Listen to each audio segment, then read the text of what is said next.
You're watching Good Morning Kenya. My name is Mike Migo. Thank you for tuning in. Let's now shift gears and talk about another important issue, and that is about food loss and waste.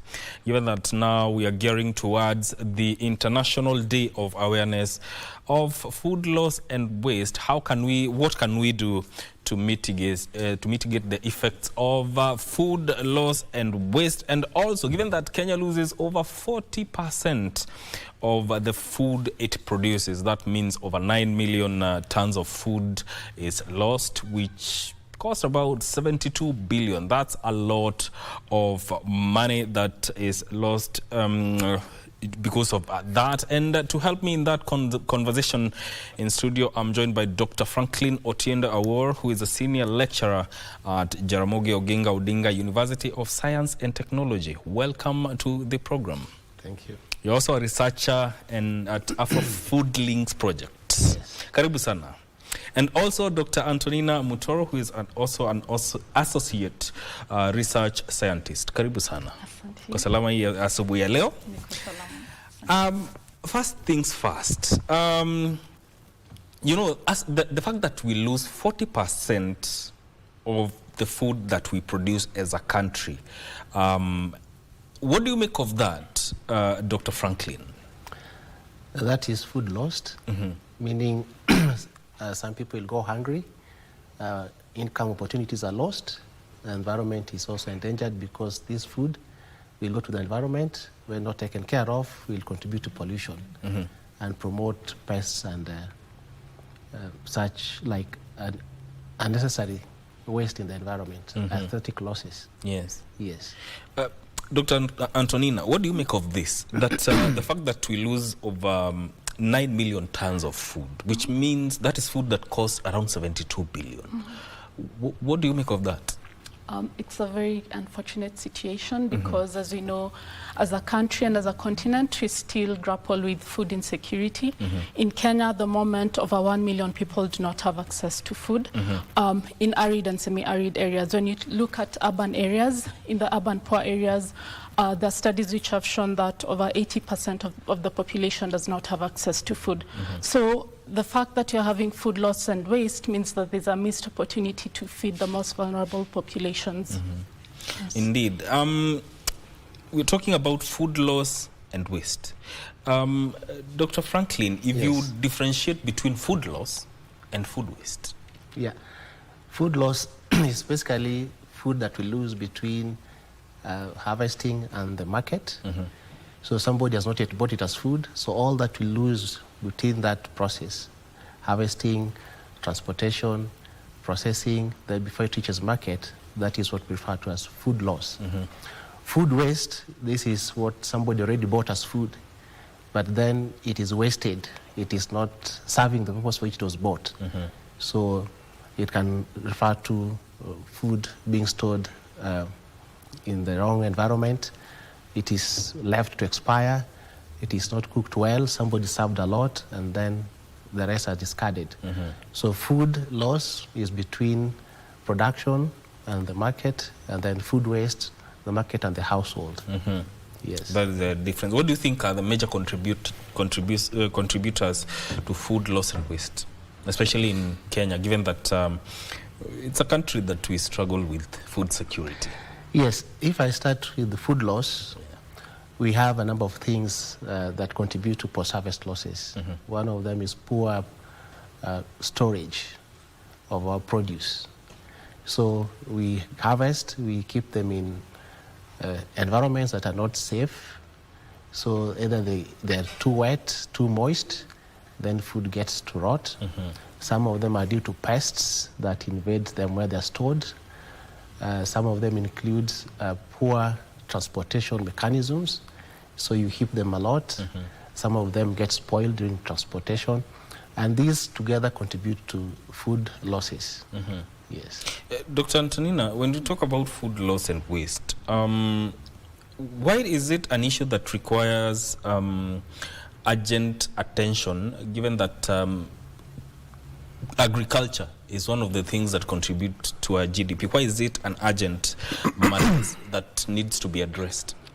Okay, food loss and waste has a negative impact on the environment as it has already been highlighted. We find that 8 to 10% of greenhouse gas emissions come from food loss and waste. And this translates to adverse changes in weather and climate. We've been experiencing extreme weather conditions. We have floods, droughts, and food loss and waste actually contributes to that. And in the long run, you find that it's a cycle whereby we have adverse weather conditions. It has a negative impact on food production as well. But apart from that, we have a loss, wastage of resources, because to produce food, it means significant investment when it comes to land use, labor, inputs as well. So if food is not used as was intended, it means that we're also losing resources. But apart from that, there's also economic losses, as you highlighted earlier. We lose a significant amount of money through food loss and waste, and that's money that can be used for other can I say, developmental issues. Yeah, but a major thing that I'd like to highlight is just the fact that there are many people who do not have access to food, yet there's food that's being lost and wasted. So managing that can go a long way in ensuring food security. You know, issues of food loss and waste might not seem as an issue.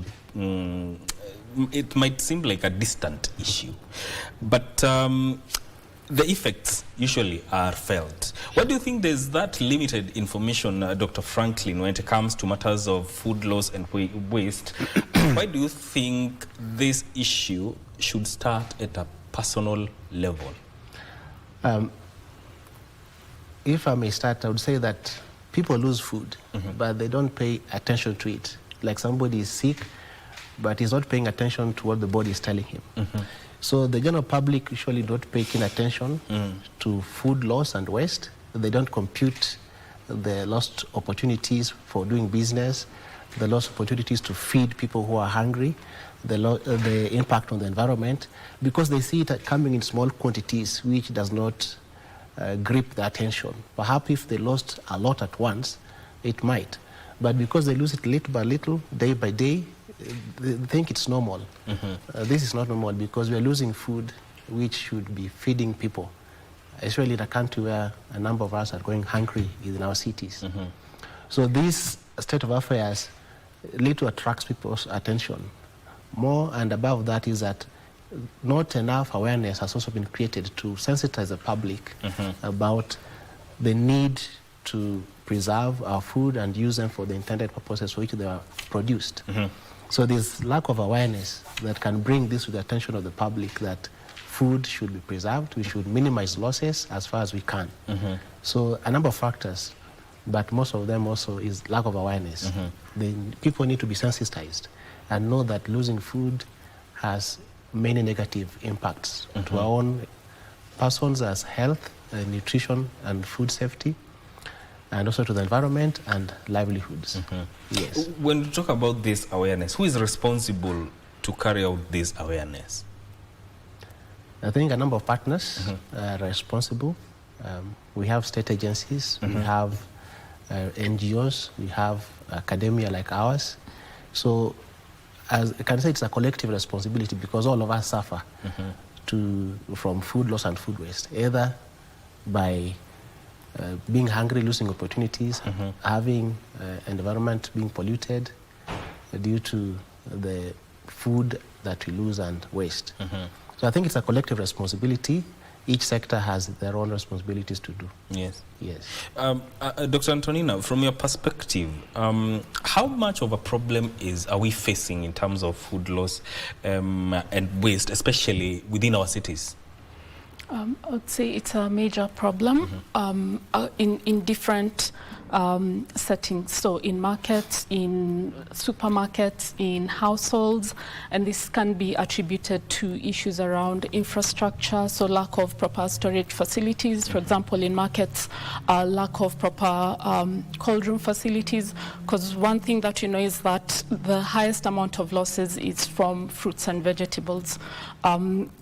So yeah, I would say it's mainly because of lack of proper infrastructure. Proper infrastructure. Yeah. And if we are to involve the government, what do you think, what role does the government have to play to ensure that this issue is well addressed? And even as such, even as we prepare national food silos and everything, that everything is made according to the standards that are required. Where does the government come in all this?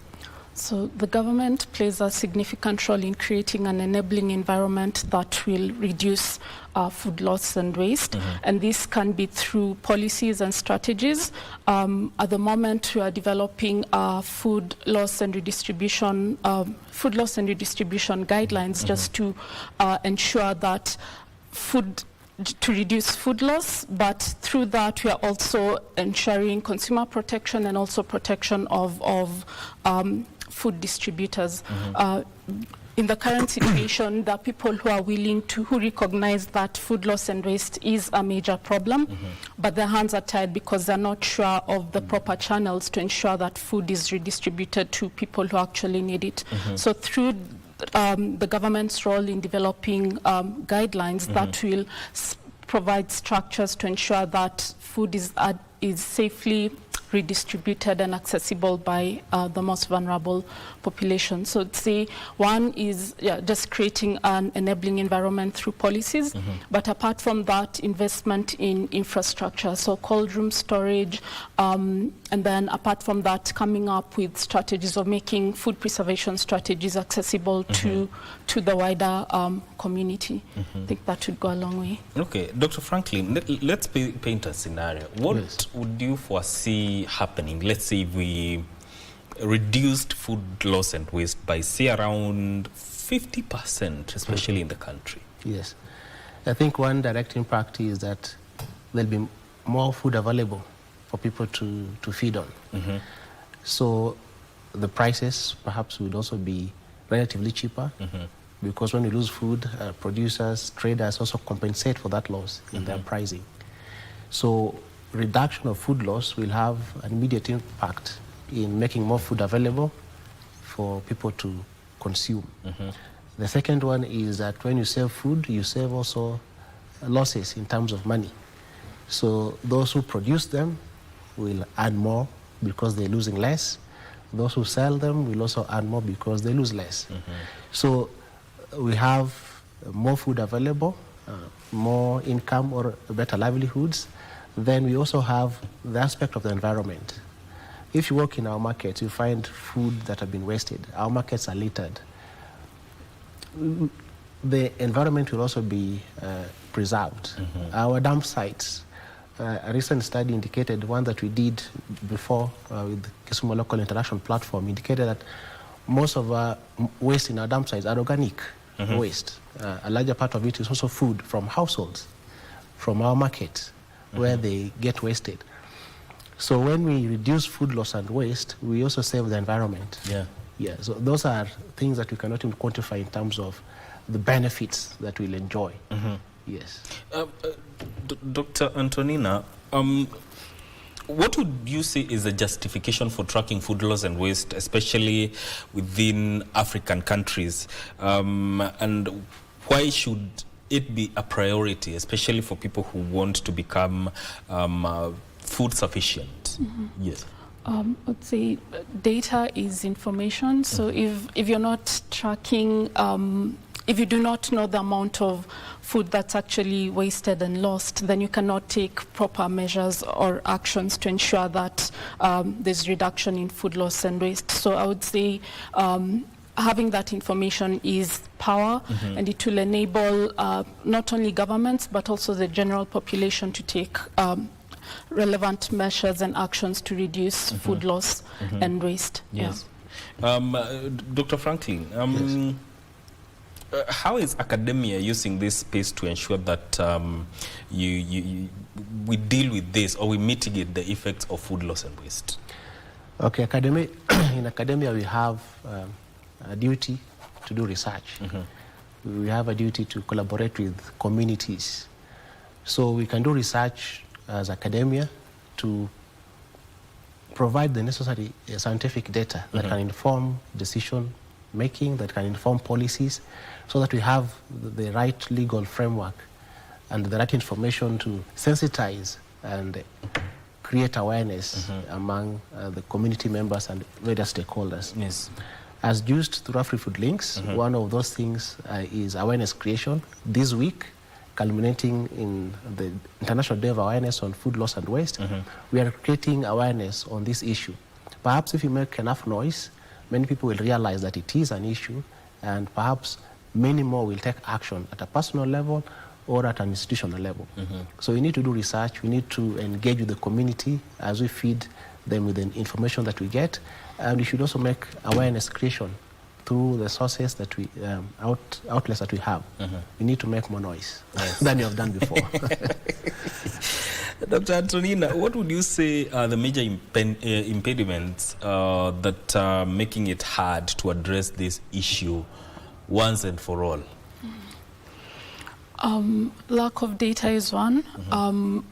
Like at the moment, we do not have proper figures on the actual amount of food that is lost in different value chains. And if you do not know, then taking action also becomes a challenge. And then apart from that, lack of investment in infrastructure that will prevent food loss and waste, poor food handling across the food value chain, I would say that's a major barrier. But apart from that, just lack of consumer awareness, as has been highlighted. So people do not know that the impact that food loss and waste has on different factors in our lives. Yes. Dr. Franklin, Yes. we're living in the world of tech. Yes. Nowadays, the advent of AI and everything, everything is happening online, the use of technology. How do you say the technology that we have today can come in and help in mitigating food loss and waste, or dealing with it once and for all? I think technology and innovation are part of tools that we can use as a society, as universities, to improve our situation in terms of food loss and waste. Universities can innovate in technologies. We can use AI to help analyze and synthesize the data that we have locally and even globally, and be able to have a more accurate view of what is happening on the ground. So AI is a good tool. It helps to coalesce and analyze the data that we may have. Yes. But beyond that one, we need also practical, physical interventions, like in terms of technology, innovation, more so in terms of preserving food, in terms of technologies for transporting food, in terms of gauging how long certain food items might go bad. I think one of the things that we also find in the markets that contribute to food loss is premature harvesting of fruits taken to the market. Yes. Somebody buys because he can't tell whether this fruit was mature when it was harvested. He takes it home. At home there it goes bad. He doesn't use it. It becomes food waste. If you have an educated consumer population, Yes. then they will definitely know that this one is not ripe. They leave it. And that will be like a deterrent to premature harvesting of certain fruits to the market. Yes. So I think there is a lot that we can do in terms of education, innovation, technology, to curb or reduce food waste and stop it. Yes. Eventually. Dr. Antonina, you are a research associate, researcher and scientist at AfriFood Links. What can such projects do to ensure that people have more information on what is happening, especially when it comes to food loss and waste? And what are the measures that maybe you have put in place to ensure that this issue is addressed? Okay. So within the AfriFood Links project, we're implementing different interventions that aim to reduce food loss and waste. So the first one is just documenting the quantities of foods that are lost and that are lost within markets. And so that information will also be used to as an advocacy tool to say that, hey, there's a problem here. But apart from that, as I mentioned, also implementing interventions. We have one intervention in our fish market, Obunga Pap Market, which mainly deals with bony fish. So in this market, we've been able to set up a cold room to reduce the wastage of fish, because one of the things that the vendors were grappling with was wastage of fish, which is the main source of income. But apart from that, we are also piloting a food rescue and redistribution system. And we're working closely with an organization called Food Banking Kenya, who are experts in the area of food rescue. And one thing that they have is an application which links the person who has excess food to the potential consumer. So that's another way in which technology can be used to reduce food loss and waste. But apart from those two interventions, you also have we're also working very closely with different stakeholders, including government, civil society organizations, to develop food rescue and redistribution guidelines so that we have a structure in place to ensure that food rescue and redistribution is done in the correct way. And in the long run, will protect the consumers as well as the people who have, or the food distributors. Let me see. Dr. Franklin, how would you rate our efforts in this aspect of food loss and waste as a country? And do you see a situation where we can address it effectively? Na tuseme this has been dealt with. Where we are, I can say that not much, not enough is being done. I think because it's an issue that is not yet fully in the grip of the public. But something is being done, and we are hoping and believe that we can do more. So through projects like Afri-Food Links and other initiatives that can come out there, we can do more. And I believe that we can reduce food waste. So we just need to sensitize the public, give agency to different stakeholders, and mobilize resources to make this a concern, just the way we've done climate change. We need to give it the gravity it deserves. Food is something core to the human existence. Yes. Yes. Yeah, indeed. You know, we are talking about this issue, but from you, Dr. Antonina, what would you say are the practical ways that anyone who is watching you right now can do to ensure that they reduce or mitigate these effects? First, I would say is just proper handling of food, because a lot of food is lost through improper handling. Yes. But apart from that, individually, say if you are at a buffet table, a lot of food ends up being wasted because you pack your plate with a lot of food which you do not necessarily consume. So just being conscious of the amount of food that you serve, ensuring that it's what you can actually complete. But apart from that, food preservation methods, because there are seasons where we have excesses of different products, say for example mangoes. During that season, then measures such as drying the fruit so that it's consumed at a later period can go a long way in reducing food waste. But also proper storage of food, especially, say, for example, in cold rooms or refrigerators, that would go a long way in reducing food loss and waste. Okay. You look at responsibility and policy and the future, Dr. Franklin. Do we need to set targets for reducing this problem or dealing with it once and for all?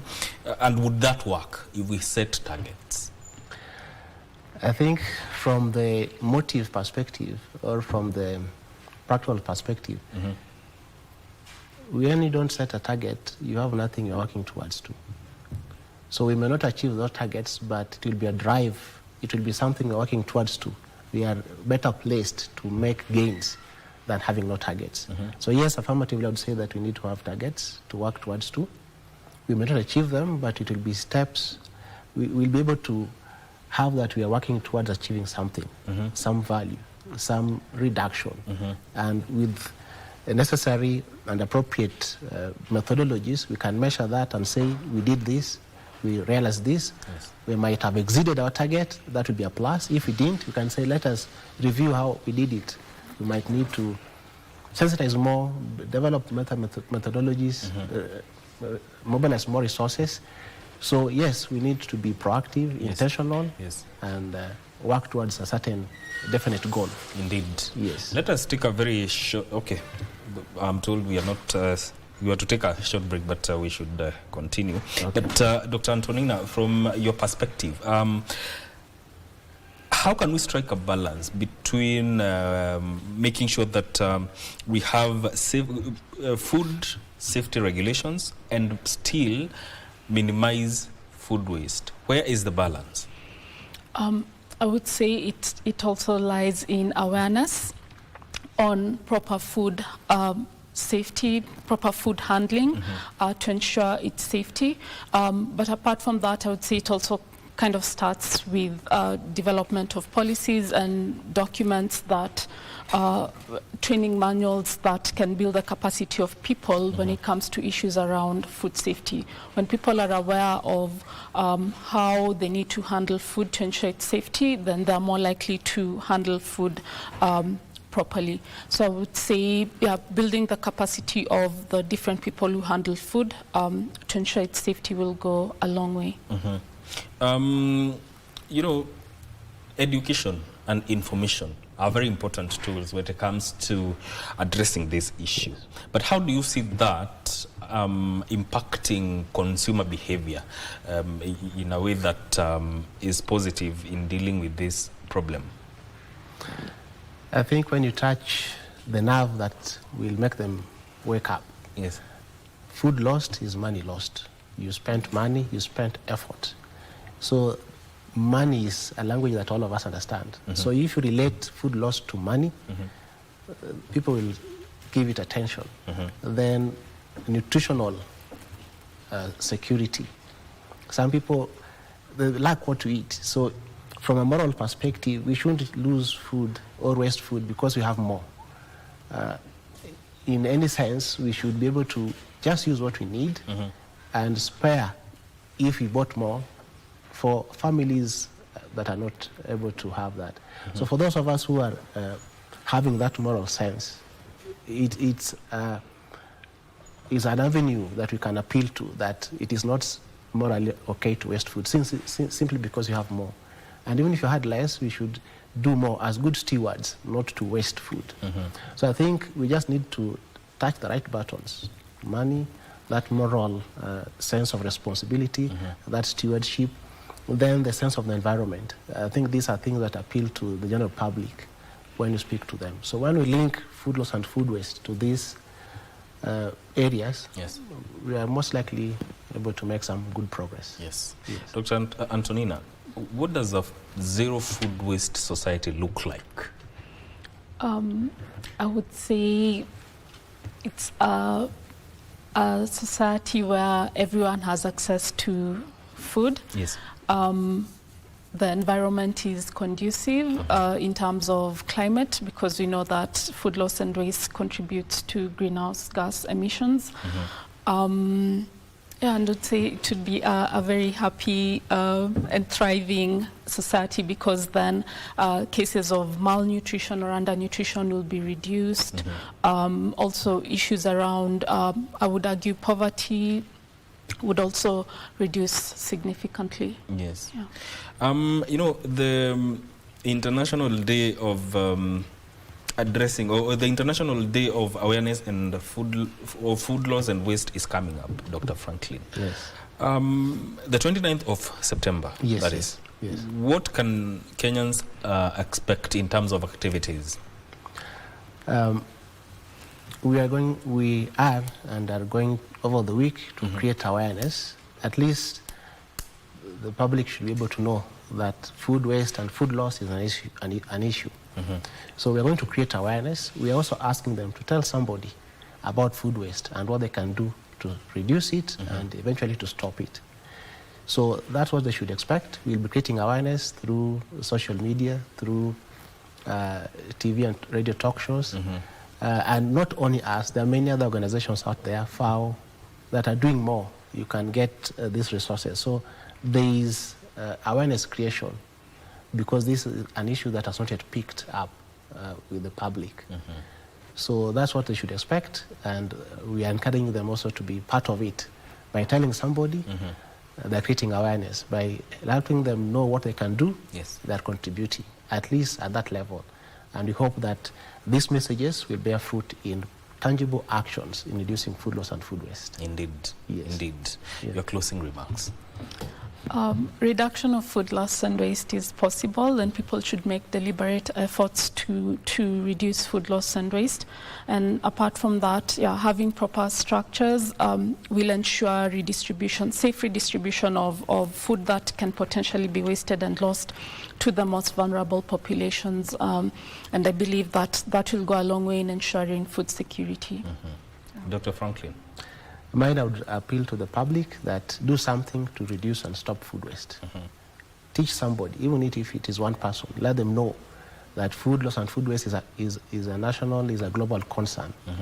It is something that is serious, especially in societies where we have people with moderate to severe food insecurity. Yes. And then let them do something to reduce food waste at a personal, individual level. Yes. Indeed, the message is home. Reducing food waste and loss at a personal level. Thank you so much for making time to come and talk about this very important issue. That is Dr. Franklin Otiende Awor, who is a senior lecturer at Jaramogi Oginga Odinga University of Science and Technology, and also a researcher at Afro-Food Links Project, and also Dr. Antonina Mutoro, who is an associate research scientist. This is where this conversation ends.